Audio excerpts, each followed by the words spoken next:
মাল সামগ্রী নিয়ে কাজ করি। এই যে সেই ইলেকট্রিক্যাল মাল সামগ্রী। কালকে একটা বাসাতে গেছিলাম কাজ করার জন্য।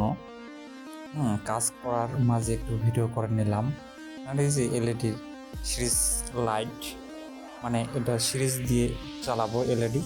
আর সিরিজ বোর্ড সাজিয়ে নিলাম আস্তে আস্তে করে খুব সুন্দরভাবে। তারপর কাজ শেষে দেখালাম যে কাজটা কেমন হয়েছে কমপ্লিট। আর এই পাশে 3টি লাইট পয়েন্টের জন্য 2টি বাটাম হোল্ডার সেট করলাম আস্তে আস্তে। আর তারপর দেখতে থাকুন কত সুন্দর করে নিখুঁতভাবে কাজ করছি আমি। এর পাশে সেট হয়ে যাওয়ার পরে এই মাল সামগ্রী একটু চতুর্দিকে দেখালাম যে আমি যে কী কী কাজ করলাম। আর এই বাতিগুলো আস্তে আস্তে দেখতে থাকুন। এই যে তারপর স্টার ফরেস্টার স্কুপ দিয়ে বাটাম হোল্ডারগুলো আটক করে নিলাম।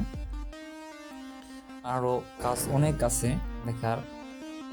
তারপর ফরেস্টার দিয়ে টাইট দিচ্ছি বাটাম হোল্ডার, আটক করতেছি বাটাম হোল্ডারগুলো। আরও কাজ দেখতেই থাকুন। তারপরে তার ওয়্যার সিলে দিয়ে পাশে এলইডির কাজ, এখানে লাইট পয়েন্ট